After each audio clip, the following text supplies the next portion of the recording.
Oh. Did I delete that? No, I didn't. Alright. Hopefully the audio's on so everybody can hear us. I am not sure. I'm showing I got audio.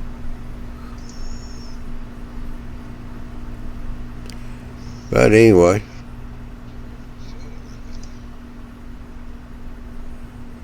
Hey, there's Dave, Lloyd. Y'all popping in. Okay, good. Seems good, Johnny. Yeah, it's showing it was good here. I just didn't know if I got sound or not. You do. Okay. I can hear you. Yeah, I switched it back over to OBS and not XSplit.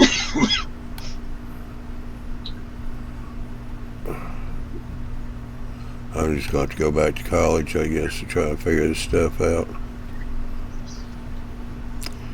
Well, there's Michael. That's all right. Keep going to college. You'll be on your way to a PhD in this stuff before long. I doubt that. Well, you've already had some classes. Yeah. Don't help me with this, though.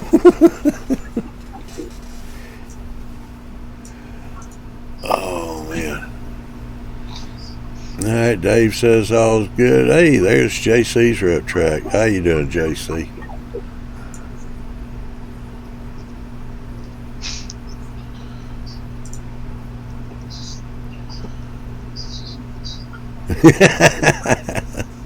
Oh, Michael said he'd get me a tuition break.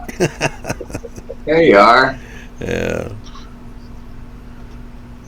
Need all the help I can get being on limited income now. How about you go? If you've got a limited income, you can go to college. State will pay. Well, Kentucky, about anybody can go to college in Kentucky. Yeah, Georgia don't. Georgia's not.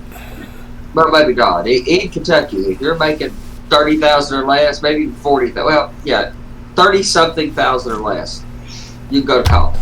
And you're not going to go to, they're not going to send you to Harvard probably, but you can go to an in-state school or like a local school or whatever. But you could go to college. You can go to college.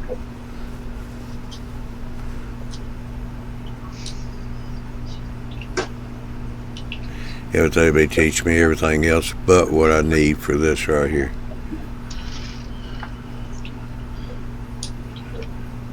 Anyway, what's going on?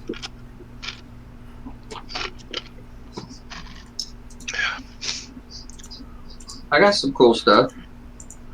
Yeah. You look already? Okay. I don't have all my shop tools in. I ordered a bunch of shop tool stuff. Like, I've been a little bit crazy with shop tools lately. By shop tools, I don't mean like big stuff. They're small shop tools. Well, maybe next week I should have at least part of that next week, so you guys get a look see at some of. What you're doing, Andy, is it's not shop tools whatsoever. No. It's really hobby power tools.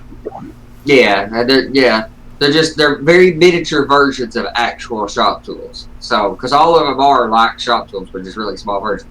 However, I got something kind of neat to play with today. So, Ubiquity. This is the company that makes the wireless gear that I'm such a fan of. I think everybody should use them as home routers and all that kind of stuff. So, I use Ubiquity access point. I've got it pulled down right now. Ubiquity routers. I've got a lot of Ubiquity hardware. They make a system called Amplify for home. It's pretty decent, but I'm more geeky, so I want something better. So I wanted to try out their light panel. So they make these LED light panels, 2 foot by 2 foot LED panels, super thin, with a little box on the back. Now, it has no cord going to it, but network, just network. It's powered over the network. It's PoE, or power over Ethernet. So in most of our corporate networks, our telephones are powered over the Ethernet. The wireless access points, like these, this is powered, it's got a light on it, it's just powered over the network wire. That's all there is going to it. And the power is pulled from a switch, from a power over Ethernet switch. The Ubiquity has these light switches and the panels, and the panel is powered over the Ethernet. And you get a little over 3,000 lumens out of a 2x2 panel that will drop into a drop ceiling tile. That's what it's designed for. or you could easily hang it in a rail of small, half or 3/4 aluminum L channel. Quite bright, good white light. They're dimmable, of course. The light, the strip dims. I didn't even have it all the way on the brightness. Also, of course, like everything else these days, there's an app for that. So there's an Ubiquiti app that turns the LED panels on or off, or you can control the brightness up and down with the touch screen of an app. Now, for those who don't want to have to wire their light, who don't want to have to deal with AC wiring in a house situation, this is network wire. This is low voltage wire. Power rated at 48 volts, but all you've got to do is run pre-manufactured cables if you don't want to make them, or you buy a set of crimps for. I climb up there and get them, but just a set of crimps you can buy for $20, but you're better to spend about 30, and you can run cables over. They make 3 versions of it. They make a version that can be powered over AC or over the standard wiring of your lighting, so 110 volts interior power. They make a version that can be powered over your home AC wiring, power wiring. They make a version but the control signal to turn it on or off is over wired Ethernet. They make a version that can be powered off the home wire power and is controlled over wireless. Those are a little bit more expensive than this panel. This panel is powered and controlled over the Ethernet wire. So the only wire running to that is a little small network wire. Now, if you have the other versions, you've got a daisy chain. You can. You don't have to, but you can. If you're powering, then it has to be one light per plug. So you need a switch like this is a 24-port powered switch. This switch has 250 watts power. You can get a 500-watt version, or you can get a 750-watt version that's quite larger. But you could, and probably larger than that, but Ubiquiti stuff, that's what I know of. And you can power these lights. But I could easily power 20 of these panels off one of these switches. I might need the 500-watt version to control that many panels. That's a lot of panels. So that's a real easy way to run wiring, especially if you're in a basement situation, especially if you already have a drop ceiling situation. JC's rep track said that's pretty funky. Dave said that's wow, cool LED. Well, it's super easy to wire, super easy to install. If you have a temporary layout, perfect. A couple of those panels over a 8 or 10 foot shelf layout, maybe even one if it was high enough. So anyway, I thought you guys might find that interesting. We're testing it for technical reasons. I thought I'd bring it home and show it off to you guys tonight. Yeah, how much are those panels? A little over $100. Oh, okay. $120. Yeah, not bad. What's the switcher? Well, you could buy some cheap switches. PoE switches do get more expensive. You could buy like an 8-port off-brand. This is a Trinidad, 8-port Trinidad. You could buy one of these switches sub $100. You can also buy power over Ethernet injectors. That looks like this. So power coming in one side, your data connection out to a switch, and your power connection going out. You can buy these for sub $10. So you can power the switch off just one of these injectors and then run the wire to it. So there are cheap ways to do it. That's one per light, though. What's that? That one in your hand, that's one per light. Yeah, if you were going to use an injector. Now, that's not a very clean, organized way to do it. So I power it right off the switch. I have these for testing. There's a lot of handy reasons. Yeah, but that switch you got over there that you're using is what, 300-400? Yeah, probably. Yeah, somewhere in that neighborhood. If you bought the high-end, managed 24-port switch. You could buy a 16-port switch for less. You could buy an 8-port switch for even less.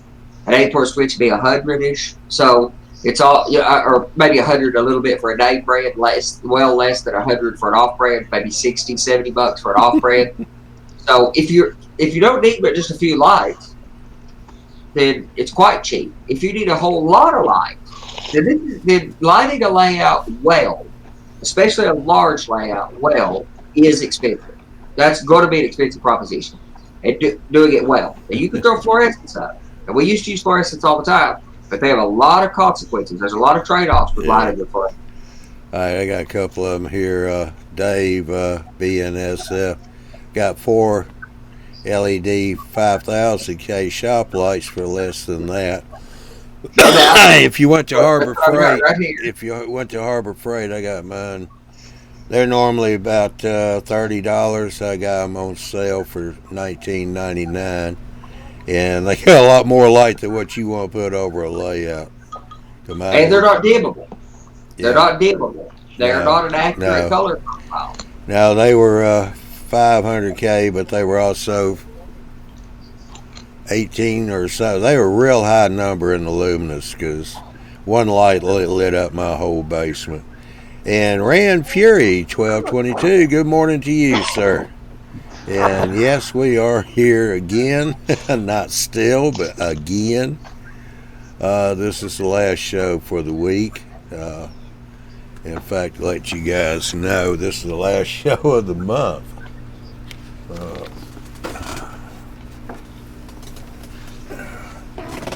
But we do have a show next week. Well, we got 2 shows next week. Who's Big Bill talking to, which is Gary C. Corbin.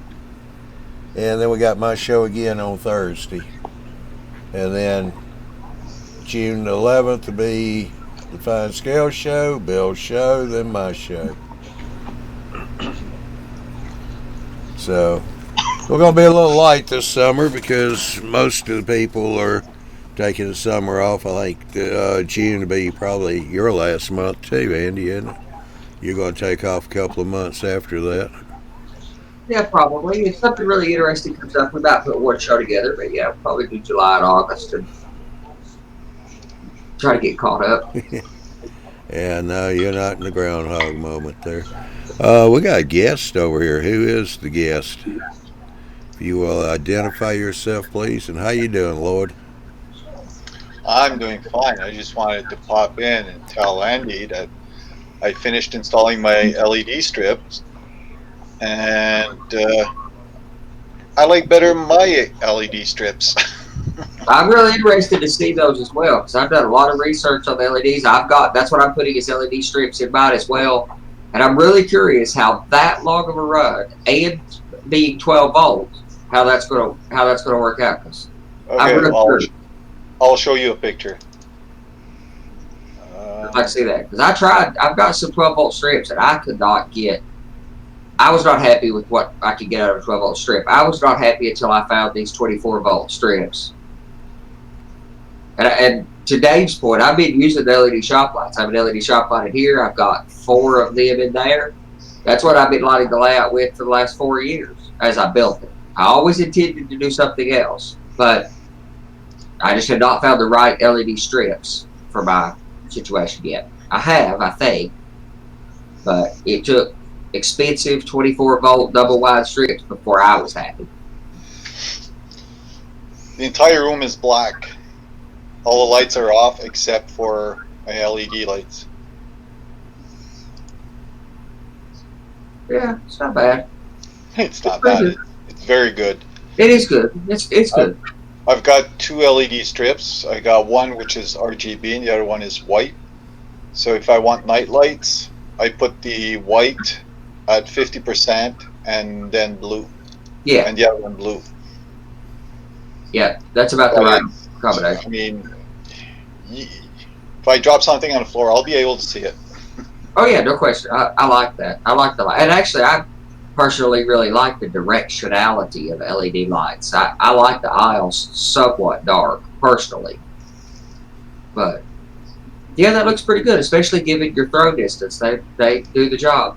They seem to do the job.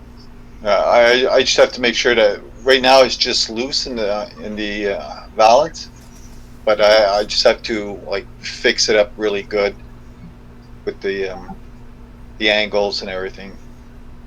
Yeah, and so I would recommend what I found from I mounted mine to a strip of to aluminum. You can do it to square or to just bar aluminum, or I mounted mine to an L, aluminum L, like a 3/4, I think, or maybe an inch piece of L channel.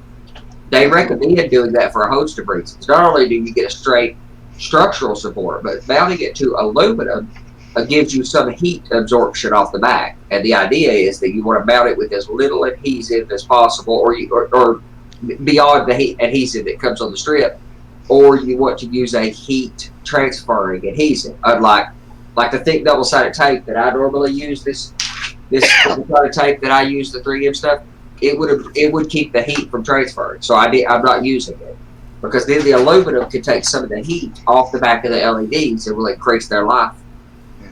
Oh, this one, there are just clamps, like a U-shaped clamp that holds it up. I'll have to take a picture from underneath.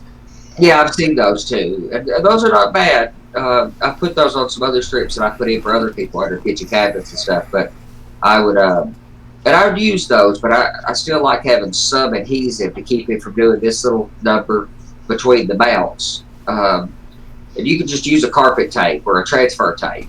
Something stout. It has to be strong, like a carpet tape. Put it up, stick the lights to it. Then put the little U-clips occasionally to keep it from, putting any down pressure on the tape. But yeah, that's what I have. Yeah, I've used those like that before too. Those are good, but you're gonna get these little sags between those if you don't stick it. Not really. Not really. If you like my, I've got little beams every 16 inches, so there's not much sag at all. Are you just going to mount it every 16 inches? Yep. Well, I mean, remember it's plastic. It's going to stretch. It's going to stretch over time. Well, it won't sag to the tracks, that's for sure. You won't be able to see it anyway. Yeah, it may sag a little bit, but that's true. It may not be a problem if it does sag a little bit. But every 16 inches, you're not going to have that much sag. It may take it about at least 10, 15 years before you get an 1/8 of an inch sag in that. Anyway, the fact that it was 168 feet, one stretch, it saved a lot of work, a lot of equipment, a lot of problems, a lot of possibility of problems, because you can have all those connections. This one is just plug, and that's it.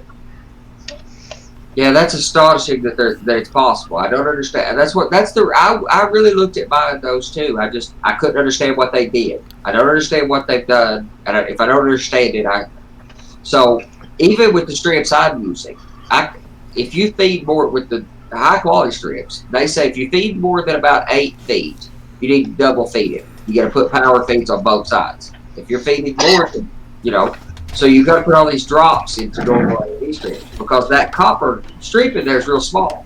I don't understand how 168 feet does not have a drop at the end.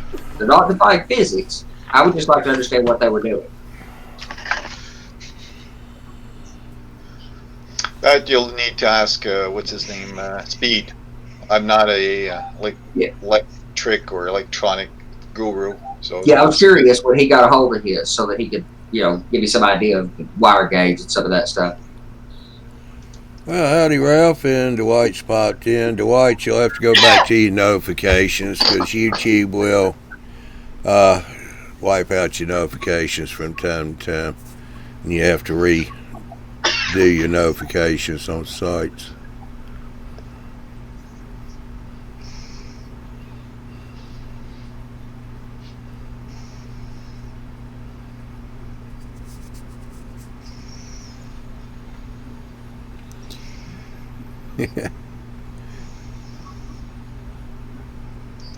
Yeah, JC is telling Ralph. He's glad that Ralph got to see him. Now he's got to go. He got a phone call.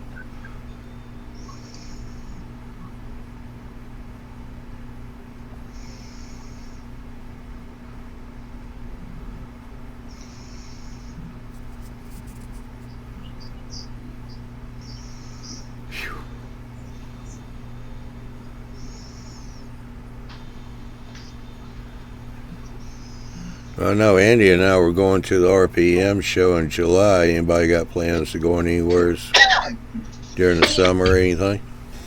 Train related?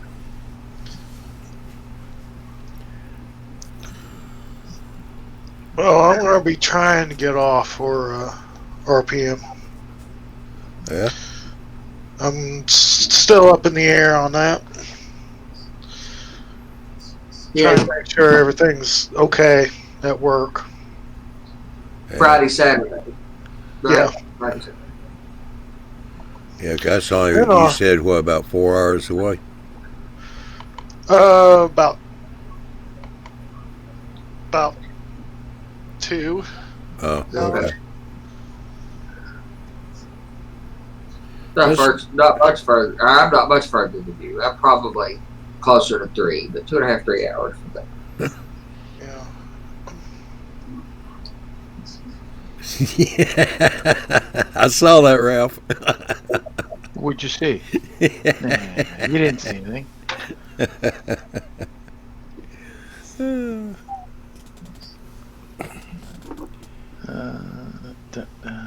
That ball of new weathering stuff. Oh yeah. I can use some weathering supplies like that. How you doing, train guy? Yeah, Bill was asking Sparky the other night how Steamtown went, but guess Sparky had gotten out of the chat. He said it was great. Didn't hear it. I read that he said that it was great. There was, I forget how many people he said were there. Well, the first But it time, the turned- second time, yeah. Yes, Oh. second show. Yeah, because I know he said before he went, I'd asked, and he said he thought he had around 160 or so. And, Wow. yeah, signed up or said that they were going to be there, and he said he had around 75, I think, that actually got there. So, yeah, that wasn't a bad turnout, being half.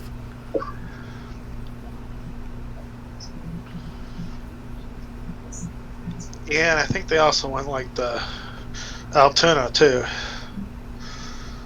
to the horseshoe curve. Right. Yeah, we did Altoona. Johnny, me, Chris Rude went up to the Fine Scale Expo a couple years ago or something. Went out to the horseshoe curve and stuff. I did not go down to Steamtown. I'd like to. Hey, Curtis.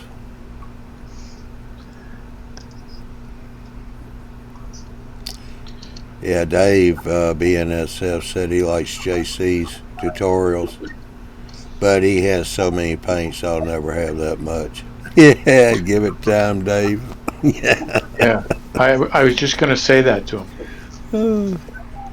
I was going to type it in, but now that you've opened it up, it's yeah. The reason, and I just got off.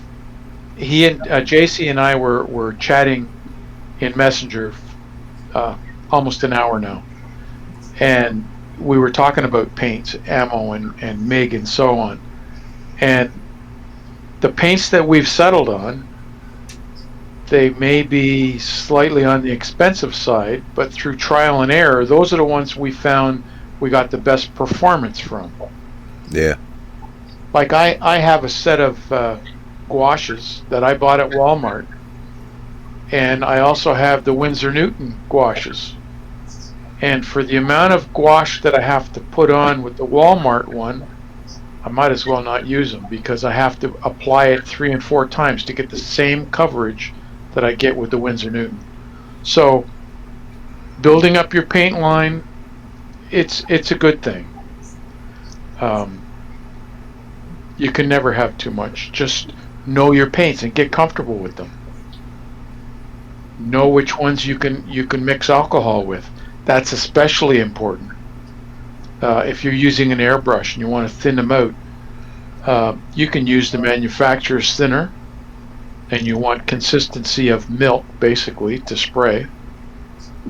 But I use Tamiya acrylics, and I mix it with alcohol. I can mix it with lacquer, and I mix them down to 50-50. I tried that once with I forget which brand it was. Was it True Line paint? I can't remember. True Color. No, not True Color. True Line. It was. They also had model locomotive line as well. and I mixed with alcohol. Normally I do my mixing in my airbrush. I'll put the thinner in first, then put the paint. Stir it around with the tip of a brush and back feed the air into the cup to mix it a bit more, and then spray. Well, I did that with this paint, and when I went to spray it on the model, it had turned to jello inside the cup. Took me 4 hours to clean the airbrush out. Ooh. And I had to strip it right down. So, if you're going to do stuff like that, experiment before you put it in your airbrush. Make sure that the paint will accept the thinner that you're adding to it.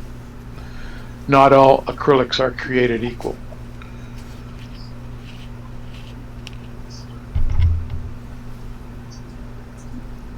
I don't have any luck even with the really cheap acrylics much. I use them for some, like whatever, apple barrel and stuff. These are fine for like some things.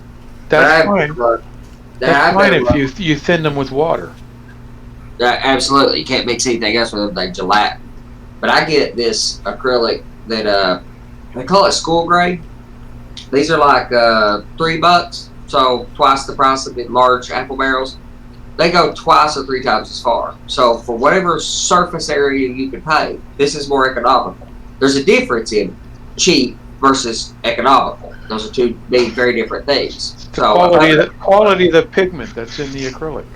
Yeah, these go forever. I mean, I've had these bottles for 3 years now, and they don't go bad. Like the apple barrel goes bad pretty quick, or they don't seem to go bad. These haven't gone bad in 3 years, and I've been using out of them. My raw umber is getting fairly low, but still, at 3 years, it hasn't went bad. It covers a massive more area for acrylic paint. And I had some little small bottles of the Walmart oils or whatever that I bought, and I don't like the results with them at all. I don't know what it is. They don't mix correctly. They're okay for a wash, but they're not good for streaking or any of that stuff. But the Windsor Newton oils, I bought the Windsor Newton oils, the bottle this size. It's a lifetime supply for me. I'm not doing it for other people. It's just for myself. I'll never go through those tubes. There's actually another brand out there. Yeah, Cotropolis, real quick, just saying, y'all are nothing but benchtop chemists. Yeah, right. So there's another paint that they have out there. It's called Abitlung. I can't even say it properly. 502. The pigment in this is even better than Windsor Newton. I'll take a look. You couldn't ask for better. Now these aren't cheap. It's $12 a tube for up here in Canada. So is the Windsor Newton stuff for me. It's about $12 a tube, but it's a lifetime supply. I have about 7 or 8 oil colors, so I've got $80, $90 worth, and it's a lifetime supply. It's all I'll ever need. Jeez. Red Furley 1232 is talking about distilled water for mixing with paints. What they're talking about. I use the summer mix windshield washer fluid. You don't want the winter mix because that's exactly. Yeah, but the summer mix has breaks surface tension. It's much better to mix with. That's from my car. The winter one has ammonia in it and some other ingredients that will attack your paint. But that works much better than using water for me. It's like a it reduces the surface tension at the same time. Like a flow improver, basically. And you could use that with Vallejo, where I find if I want to spray Vallejo paints, I could use the water. I cannot use alcohol. It coagulates them. That's why Ralph's turned us on to the Tamiya paint, and I do really like the Tamiya paint because you can mix alcohol with it. So if I'm going to a thin dilution, I really like the Tamiya. If it's a color I'm going to brush, or a color I don't use that often, I love the Vallejo paints. I really like the Vallejo paints for brush painting. If I'm going to spray them, I'll use that windshield washer fluid to spray them, or in some rare cases when I really care about the finish, like I did a resin HO Scuff vehicle kit, a car kit with a bright red. I bought a Vallejo bottle, and I used Vallejo's brand of thinner, and I used Vallejo Flow Improver. I think they call it Flow Improver. Yep, they do. And the combination of those two makes it the regular bottle color, not the air color, the regular bottle color, spray just fine. And then I have a bottle that's good for brushing and a bottle that's good and also equally good for spraying, but it requires both Vallejo brand thinner and flow improver to make it enjoyable to spray. Yep. But every other paint, water or the Tamiya alcohol, and I don't have to use anything odd. Now, I've heard guys say they've used the stuff you were talking about, Andy, the folk art stuff, apple barrel and all of that. You can thin this and use flow improver, and you can spray it through an airbrush, but you will have problems. Maybe not right away, but one day it's going to go bad on you, and it's going to go bad good. You get a little string in it or something. I'm getting ready and it'll ruin the job you're working on. So I've got a bunch of stuff set up to go spray. I got a bunch of stuff on fixtures that, whatever, on plates that needs to be sprayed. A little cart and some wheels. And it happens that the colors I have do, like the cart is, I have the apple barrel paint. Unless I get it, I've been holding out waiting to maybe run by an art store and pick up a different color and a better paint. But if I don't, I'll spray it with apple barrel paints. But it is a nuisance to spray, so I've been avoiding doing so because it's not pleasant. One of the things now that you can get through Micromark is called Microlux paint. Yeah, I've seen that. It's actually made by Vallejo. Huh. But it comes in railroad colors. So that's harder. Because it is hard in mind. It is kind of hard to make sense of the Vallejo color scheme because they're in a military modeler. Well, the problem with Vallejo and MIG Ammo and AK, they're all geared to the military guys, so that the name reflects that. So every time I go and grab one of their bottles, I don't look at the name. I turn it upside down and I look at the color. Absolutely, me too. There's no other way to do it. No, the color doesn't mean much, German infantry gray does not tell me that much. That's just not that valuable. What does DAC mean? You're right, yeah. You have to learn German. It's like you're trying to train a dog here or something. You got to learn German. But that is where the best colors are. Yep. What the military guys use for weathering and for paint, that's the best stuff out there. Yeah, my camera went belly up here for appears, so I still had the camera on in VCam, and Michael kindly said he wanted me to grab my root beer. Got me using the general store for the background. Okay, Dave BNSF N-Scale says he bought Vallejo Rust Effect starter set. That's acrylic. So you're going to have to be careful with that and work very fast because it dries quickly. And once it dries, there's no manipulating it after that.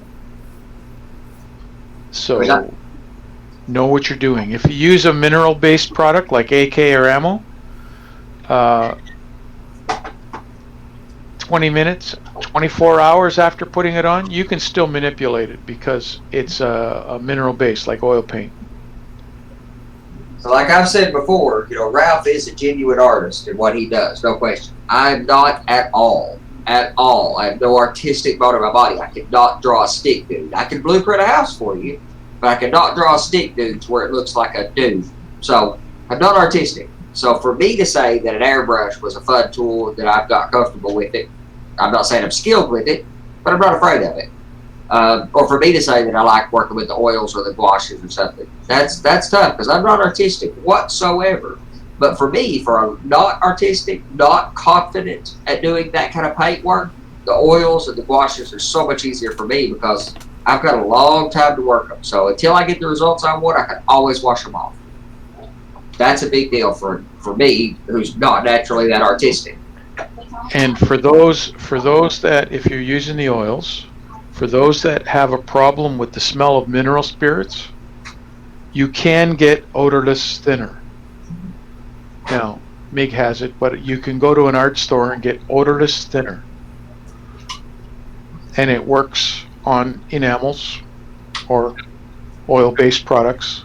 It works just as good as mineral spirits.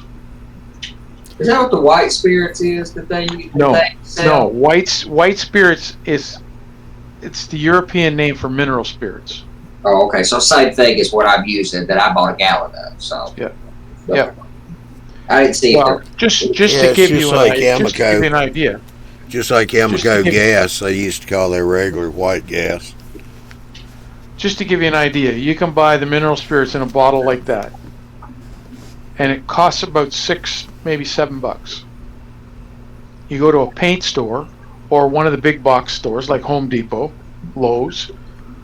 You buy mineral spirits. You can buy it in a gallon if you want, or you can buy it like this. This cost me $2, and I've got a hell of a lot more than goes in that bottle. Yeah. I bought every one of those. I've got mineral spirits. I've got turpentine because that's when I first started learning to work with oils. The videos I was watching people do oil work, we were using turp. So I bought turp. My first go at buying oils, I bought turpenoid. I don't like that. I'll clean brushes in it. I like cleaning brushes in turpenoid, but I don't have any other use for turpenoid than cleaning brushes. So there's a caveat to turpenoid and turpentine. Not all plastics are affected by it, but you may run across one day that you're using turpenoid or turpentine, and all of a sudden your model's starting to melt away. Yeah, I'm with using mineral spirits for everything. Now, there is some risk with mineral spirits too, because some of the paints that some of the manufacturers use are potentially solvent with mineral spirits. I haven't seen that, but according to people on YouTube, I've heard that. Well, I haven't seen it either. Okay. But mind you, before I put mineral spirits on any of my products, I seal them with Tamiya semi-gloss. And once I get the semi-gloss coat on it, protects the rest, what's underneath it. And I bought gallons of all of that stuff. Gallon of MEK for plastics work. Won't run out of that anytime soon. Denatured alcohol for cleaning. Yeah. Turpentine, mineral spirits. Gallon of it lasts all that stuff lasts a long, long time. Hey, Michael's here. Yep, he just popped in. Buongiorno.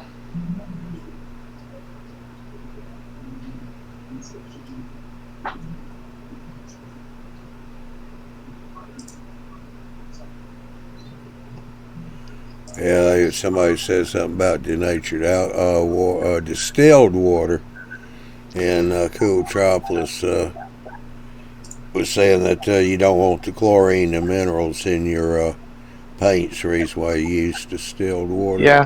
Yeah. Again, it's one of those things. You can still use the water, but one day it's gonna backfire on you.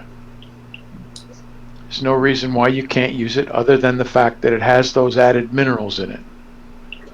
Just like using dull coat, whether it's in a rattle can or it's in the jar that I mix it 50-50 with lacquer thinner.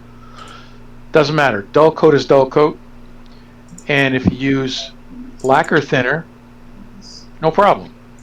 But if you happen to put an alcohol-based whatever, even just a brush with alcohol, over a dull-coated article, the chances are you're going to get white streaks. It's the way alcohol affects dull coat. Sometimes that's good. That works to your advantage, especially when you're doing weathering. But if you don't want the white streaks, don't mix the two. Yeah.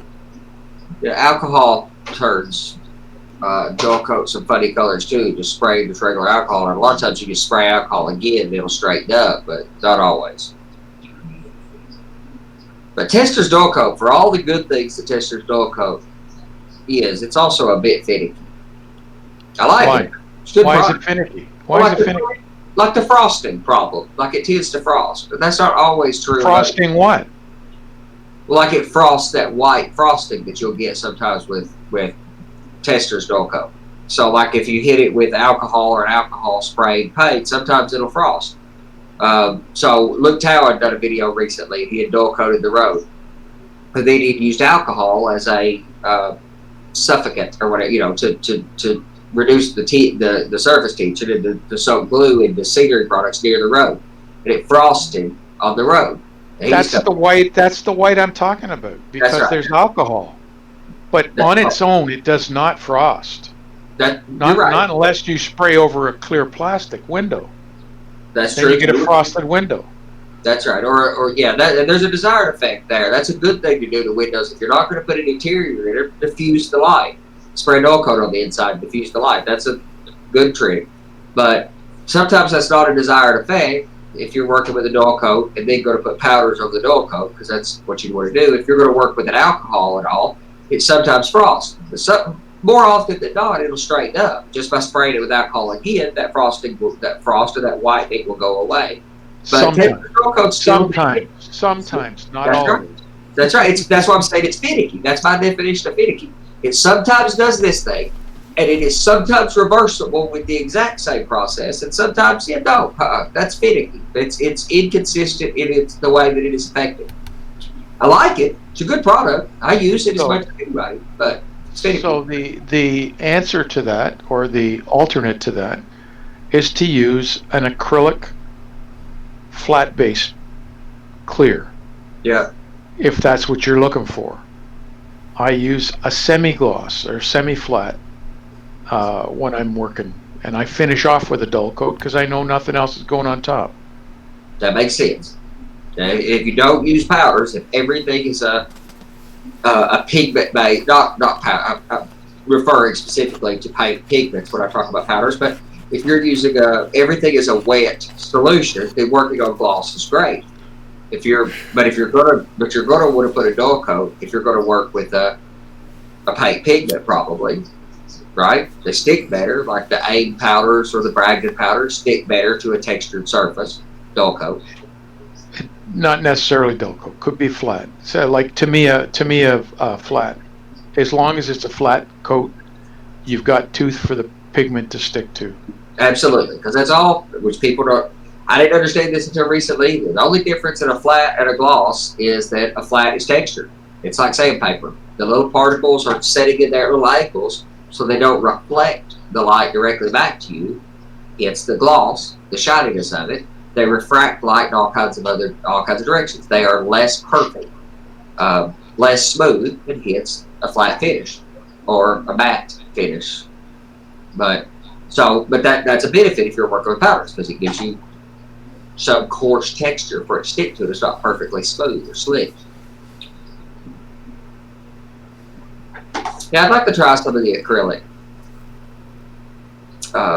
matte coverings. I haven't messed with any of those. Vallejo has some. I have. Tamiya has some. Yeah, I do have the Vallejo. I do have the Vallejo matte varnish or whatever they call it. But they have two types. There's one that's what the hell's it called, and where did it go? I've got the little gloss varnish. I use that on water surfaces. It's spectacular. When I've done waves with gloss medium, which are not hardly as shiny as other places, I paint the whole thing with the gloss there we go. Gloss varnish. Premium. Yeah. And this here's the matte finish. It's number 62.062. It's meant for airbrushing, so you can. It comes out drop wise. There's a dropper. Oh yeah, that's cool. You put it right in the cup of your airbrush, and Bob's your uncle. He's mine. I do really like that about the Vallejo bottles. But the matte that I have, or the flat finish that I have, I think it's a matte finish, but it's the little small bottles like all the other Vallejo bottles. It's just got it's just got a black label on a clear bottle though.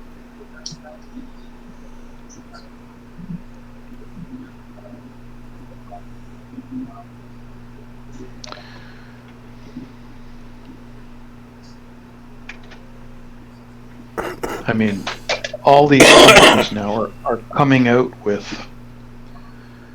There's one by MIG Ammo. It's called Lucky Matte, and there's a satin or semi-gloss by MIG Ammo. That's not an acrylic product though, right? It is. They are. Both of them are. Most of their products are solvent based, but that's okay. Not this. Not this. Right. I got you. I'll take a look at that too. All right, Ralph, here's your question. All right. One you haven't answered in many, many moons. Okay. How many moons would that be? Dave, BNSF. Ralph, do you use Future Floor Finish? Yes, I do. Now the next question would be, where do you use it? Well, I'll tell you where I use it in a second, but you have guys like JC Riptrack. He takes Tamiya Clear and he mixes it with Future Floor Finish and he sprays that as a protective coating. Future Floor Finish is a natural acrylic, and then you're mixing it with another product that you can mix just about anything with, is the Tamiya paints. Mostly when I use it, I'm using it because I want a gloss surface so that I can put decals on, or decals as we call it. And then when I'm finished, I put another coat on, and that softens the edge of the decal, so it's not a step like you normally see. Smooths it out a bit. Once you've got that, then you can go back to your matte finishes. Rand Fury, yes, we do get Vallejo air, but people like using the others too. Yep. I'm not although I have a whole, and I just moved the rack, I have a whole rack of Vallejo colors. I'm not a real fan of them, but I use them. Only because I have such a wide range of colors in them. Again, they're aimed at the military guys, so there's quite a range of colors.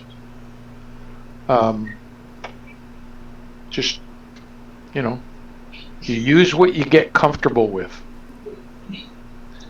And if you manage to work out a system that you're really comfortable with, try not to change it. If you change it, something's going to go wrong. Yeah. I can tell you that with this streaming software. Yeah. Well, you have to be willing to change to improve things, but there's a lot of challenges that come with improvements, always. That's what I tell people about computers. I buy somewhat expensive computers every couple of years, but it's not about the cost of the computer. I buy computers, dime a dozen, they're cheap, they buy cheap computers. The pain for me is getting a new computer, getting a computer set up, getting everything on it, getting the software right, getting a computer that I can count on as a daily driver. So I don't like changing computers. I don't like buying a new computer. Buying a new computer is a painful decision for me. So when I decide to do that, it's painful. And the thing of it is, Andy, XSplit is not compatible with Apple. Oh no, it's a Windows piece of software, entirely Windows piece of software. Yeah. Oh, When I started having problems, I almost went and got an Apple just to put an end to it. But then when I found XSplit and started using it, I said, okay, it's pretty good. And then somewhere, as I read, it was Windows based only. I went, so okay. There are companies out there who make software that is what we call cross-platform. There are companies that write software that run on multiple systems. JMRI is one of those. It runs in a very popular programming language called Java, a language that a lot of programmers really, really, really dislike Java. I think that's the biggest problem with JMRI is that it's written in Java. However, Java has this great benefit that the idea is that it runs anywhere. Not perfect, but it'll run anything. So I run JMRI on Linux system, on Windows systems, and on Mac systems right here. I run it on my Windows systems, I run it on my Mac server behind me, and it's actually running on a Raspberry Pi running Linux. And I use those JMRIs all in combination with each other, and they're talking to each other. Works perfectly fine. But then there's a lot of companies, especially companies making very high-end software or very proprietary software that does certain things, especially for professional marketing. If you want to make something very, very good, what you want to do is reduce variables. So they tend to write for one system or the other system. I'm going to change us back to railroading stuff again. Dave BNSF N scale says, is there a way to increase working time of acrylic paint? Yes. And you can do it a number of ways. A lot like Vallejo have a product called Extender. You can go to a regular art store and buy a bottle like this of paint extender. Extender and blending medium, it's called. It gives you a little bit longer working time, but you have to be careful how you use it, because if you're going to use this and thinner, then you've thinned it too much. So you have to be careful. Yeah, I found Now, that a lot out. of the- That's the reason why I use one or the other. Yeah. A lot of the guys that do figure painting will use extender and flow improver with acrylics to paint the figures. But then there's the hardcore guys that do figures and use oil paints, only because there's such a long working time with oil paints. And you can blend so much easier with oil paints than you can with acrylics. But you can blend on the surface. Yes. Blend right on the medium with oil paints. Whereas with Yep. acrylics, that's a little tough.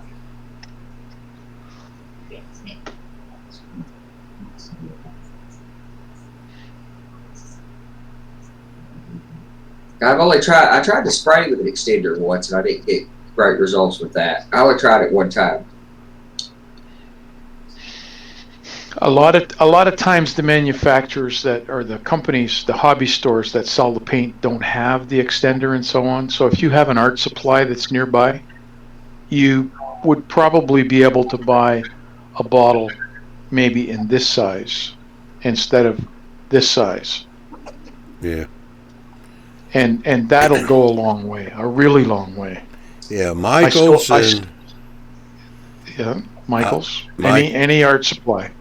yeah, well, Dick Blick's another one. yeah. You'll probably get the Yeah. bigger balls there at Dick Blick too, but I mean, for Yep. me, I got Michaels and I've got Hobby I Lobby. got mine free. I stole it from my wife. Yeah. Amazon is your friend. You can get that stuff from Amazon. There's plenty of Yep. things with washes I could not get from Amazon. I had to order mine from Dick Blick. But for things like the theaters and that stuff, I could get all that stuff from Just Amazon cheaper. a little tip about if you buy at Michael's. This tube of gouache, Winsor Newton gouache, at a regular art store costs $6 for me. If you're going to go to Michael's, make sure that you go online to Michael's and see what kind of % off coupons they have at that given time, because this $6 tube of paint at Michael's is $13. Yeah, Hobby Lobby usually has a 40% off every week of one So item. Do your homework before you go out and shop. Yeah.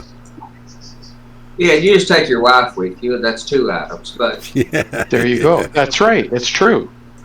I bought one of my airbrushes that way because it was cheaper than the price I could find online. Yes, the in-store price was much higher than anywhere else, but by the time you took 40 points off, it was still cheaper than buying it online. That's a rare case. I still think the internet, you just about always find it cheaper on the internet. But Jason, did you find the part you dropped on the floor?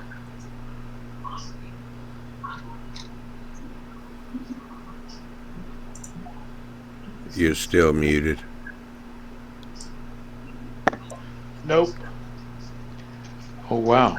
What was it? Part of the universal shaft? Drive shaft.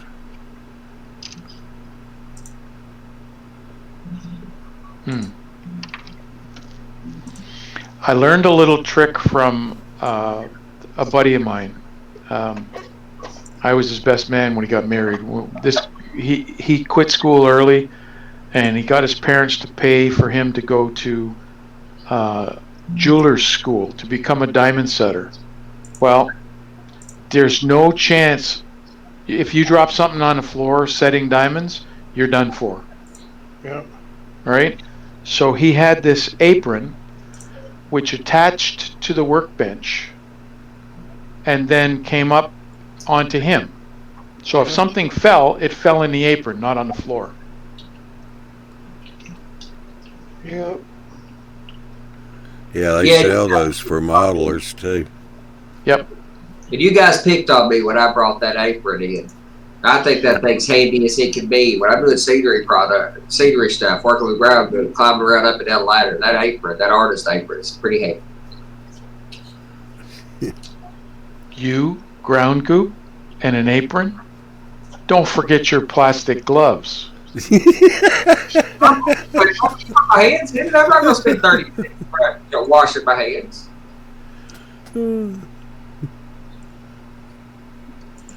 Ralph. Yeah. Andy hated doing the kind of work I did. When I retired, it was almost 2 years before I finally got my hands clean.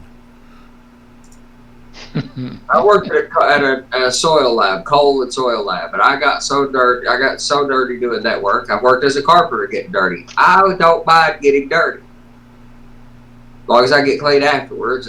But if there's an obvious way to not get dirty, throw it on plastic gloves. Can't work all day in plastic gloves, but if you're just going to do something for 10 minutes on the layout, throw some plastic gloves on, save myself the trouble of cleaning up. Or like in the ground goop case, I just prefer to use tools. I prefer to use sprayers. I've tried to do it with my hands. I just can't get the results that I like, whereas I feel like I have a lot better control with the tool. Yeah, Rand Fury was asking, he said, apart from Vallejo Air, is Phoenix Precision Paints? Anybody got any thoughts on that or ever used them? I've never heard of them. Either. Never heard of them. Phoenix Precision.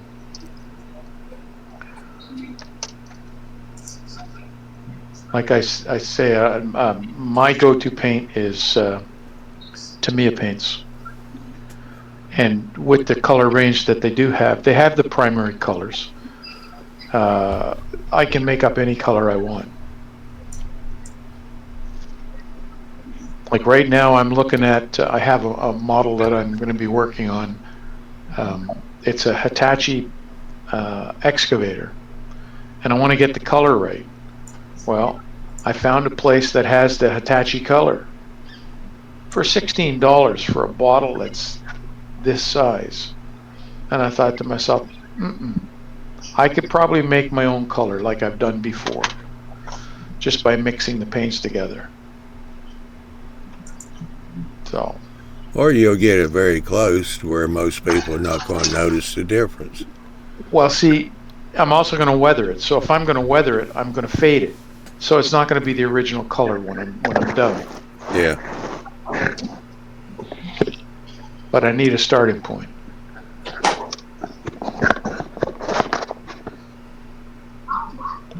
Found it.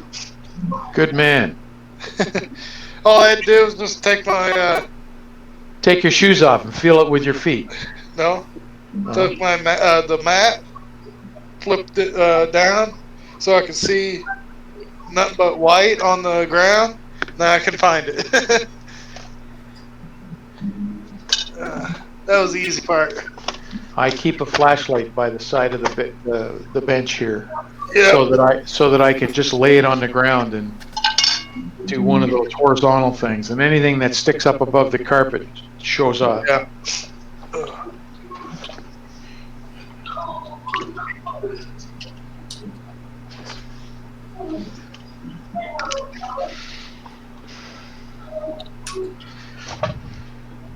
All right. The only problem with losing parts on the floor, you have to make sure you don't roll over them with your chair. Yeah. Yeah, I know. I'm surprised you guys wasn't asking why did I take a motor off one engine and put it on another. No, I'm not gonna ask. If you want to offer, I'll listen. Well, I had one engine. It's a club engine. Motor burned up on it. The engine that it came off of was one of my engines. It was a blue box. And I said, well, what if I want to just change it to DCC? I can just buy the motor. Right? You And have all the, but you can change, like you can change it. You can change a blue box to DCC as well with no problem. yeah. You just got to put a ground. And No, you want to separate everything from the Yeah, chassis. you got to isolate the motor from the Isolate chassis the motor and everything. and wire And what it they directly. What they like to do is run power from the chassis to you from your truck to a metal tab that makes connection with the chassis, or one wire to the chassis, the other one to the other side of the motor. You got to separate all of that. yeah.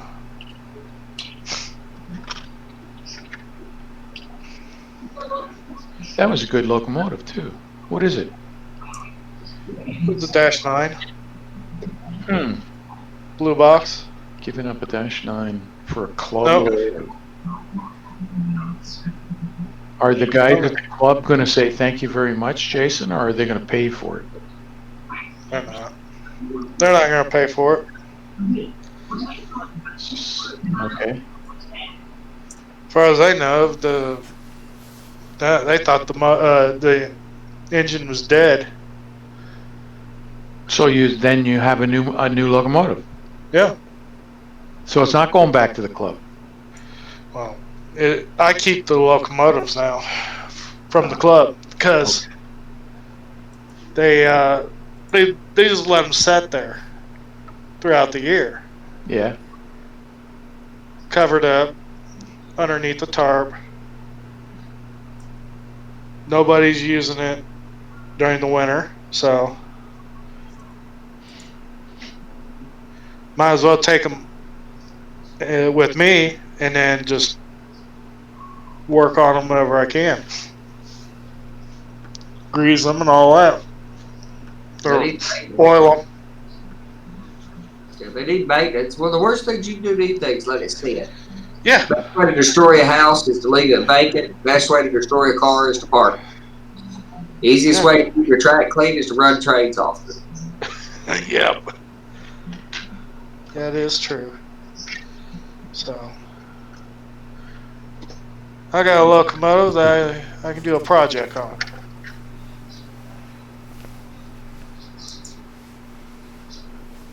Good. Plus I got So you now have a shell that you can practice your weathering with. yeah, and also practice some other techniques too. Okay. Detailing and all that. In other Yeah, words, he'll Frankenstein it. Yeah. Or in the meantime, you can run it as a dummy. Can I run it as a dummy? Sure. You don't have Yeah. a motor in it. The wheels will turn. If you take the top of the wheel covers off the coupler, or not the coupler, the wheel assembly, take the worm gear out, you should be fine. Okay. It should turn without doing that.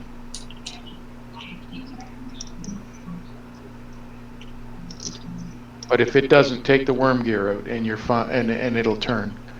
Because the only resistance then is from axle to axle with the gears. I have to take the worm gear out.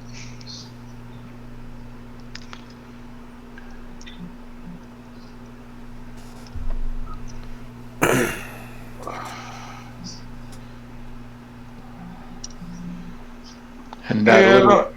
that little cover on it is the U-shaped thing. Yeah. It just separates and lifts up.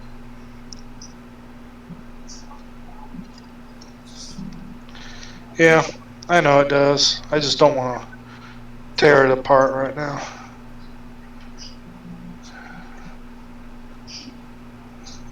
I always took those off and soldered wires on everything years ago when I used to have those. Yeah.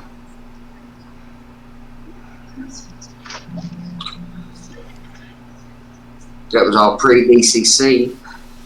I've got one like that. I need the wire for DCC, but I will put a plug on it. Well, hey, Creative Rails, he just now popped in. It's about time.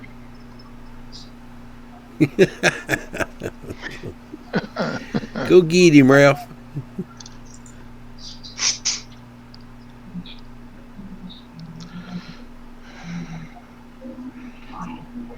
But the only thing is the locomotive shell of this one, Yes. it's a Santa Fe. No big deal. You strip it down and paint it to what you want. Yeah. Or you patch it out and make it what you want. Yeah. I love that. A patched out Santa Fe. All the Santa Fe fans. I love what that does to all the Santa Fe fans to see a patch over.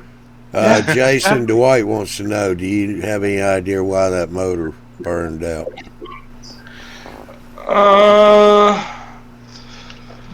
Have a feeling I do. Let me get the other motor. It's in the other room. Somebody hooked 120 volts to a track. Maybe. I don't know.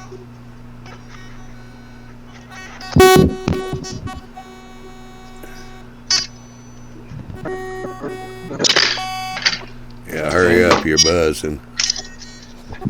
Andy, is this what you mean? What's that?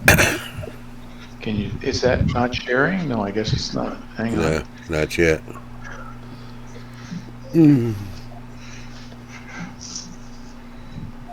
Yeah, that's why that's one of my favorite locomotives you have. Because of how it makes the, Mark and the guys who are Santa Fe folks. I just love what that does to a Santa Fe fan. Plus, I just like it. That's an A-line shell on what's that brass company? Overland. That's an Overland. Overland chassis. Now, those are awesome. Great drivetrain. They're stout.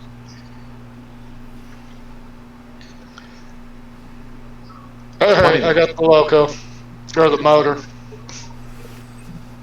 And I think Athearn has a kit for, or they did, I'm sure you can probably buy it somewhere. Athearn has a kit that takes the old blue boxes and replaces them with like a Genesis series motor. And it's an Athearn. That's the new edition that you can get, yes. What's that? Lose the brush in it?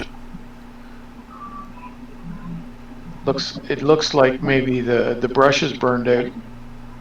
Yep. Right, Did it melt the plastic? Yes. Oh, okay. When I worked at the hobby shop, years ago, we used to burn through brushes and stuff and have to repair them, but they'd run through because they'd let them run for hours and hours and hours in the evening, and they would melt like that. Yep, it melted. And we buy remotor kits for them. But back then, it was a problem. We used to buy the Toshiba, I think it was, Toshiba can motor kits and remotor. Yeah. I just remember it took a lot of work to make a blue box. Some of the guys were talking to Chad about the blue box being awesome. I think it's a good thing to start with. Boy, it takes some work. I mean, new gear towers, rewiring, DTC, remotoring. Plus, and if you care about the detailed stuff, it takes some work to make them run anything like what you could buy an $80, $90 Kato or Bowser or Atlas for $60-$70 that runs like a Swiss watch. Well, the only problem with the blue box was that there's very large tolerances in the gear tower, and there's nothing you can do except add grease to it to make it a little bit quieter. Yep. That's about it. We used to take them apart, put toothpaste in them, run the crap out of them, but then take them out, clean them real good, get the toothpaste out to kind of polish them up a little bit. Northwest Short Line, I believe it was Northwest Short Line, made gear tower stack replacement, the entirety of that stack replacement. That was pretty good. But that was the more expensive upgrade because the machine motor is relatively cheap. The gear tower upgrade was the most expensive upgrade I used to make on blue boxes years ago. Yeah, except they're going out of business now. That's the whole reason that I'm on this kick of getting a lathe and some of these shop tools that I've been working, or quote unquote shop hobby tools that I've been looking at here recently. Some of which I've ordered some, but I haven't found the right lathe yet. Some of those other tools, but that's the whole reason. It's because we're going to have to do more of this stuff ourselves. Which comes back to my point that we made in the View series where we talked about is the hobby dying. Well, maybe I don't think the hobby is dying. I don't. I agree with everything we all said. The hobby is not dying. However, there are some dangerous things happening in our hobby that if there isn't a correction for them, if you don't have we got products. Got one question or comment here, and after that we'll wind it up. We done got our hour in. Creative Rails. I was just going to ask about that, Andy, the toothpaste method. It works. I mean, toothpaste works as toothpaste is an abrasive. The whole reason we use toothpaste for the natural reason we use toothpaste for is because it's abrasive. It's a very mild abrasive. But it was more abrasive back when you were doing it. It's not so much now. Yeah, what you've got to buy is like cheap white paste toothpaste is what you want. The kind that tastes gritty, because that's you wouldn't want to use that probably for your own purposes, and like the gels or the I like close-up brand toothpaste. None of those would be good for this, but like the Crest or cheap pasty toothpaste is somewhat. It's funny what is abrasive. So one of the best abrasives to have in your arsenal is newspaper or newsprint. That's a great abrasive because it's like 2,000 plus grit as an abrasive. Really good to polish up things with newsprint paper. So that toothpaste works. You just got to clean up real good after. Don't want to leave that junk in there. Alrighty. Well, got one last one here. And that was Michael Conley. He wanted to know, what's the next mall railroading views about? Well, what do you want, Michael? Because right now we're kind of in our summer season, revamping stuff, and I got to do some recordings for the mall railroading views. So, in fact, I'll be sending out some emails here in a little bit. You may get one and see if you want to be on the panel. Those are pre-recorded shows. We try to do it at the convenience of everybody. Because they'll come back next, September, wasn't it, Andy? Yeah. That's what we've talked about so far. Yeah, we'll start our season in September. We got some other stuff coming up, so that we think is going to be equally entertaining and interesting. But, okay, we just finished out the month of May. So, we're fixing to go into June. June the 5th is Who's Big Bill Talking To. And then June the 6th will be another one of my shows. June 11th is going to be the Fine Scale. And then Bill's back on June the 12th with another Who's Big Bill Talking To. I think he's trying to get overtime doing all these shows. Won't give me a raise, but he'll go for the overtime. Maybe that's what I need to do. Just do overtime, don't ask for a raise. I think you've already been putting overtime in. Yeah. All right, so with that said, you guys have a good weekend. Stay off the tracks. Don't get ran over. And we shall see y'all June the 5th, which is next Tuesday. No, Wednesday. Yeah, Wednesday. All right, so y'all have a good night, and we shall see y'all later.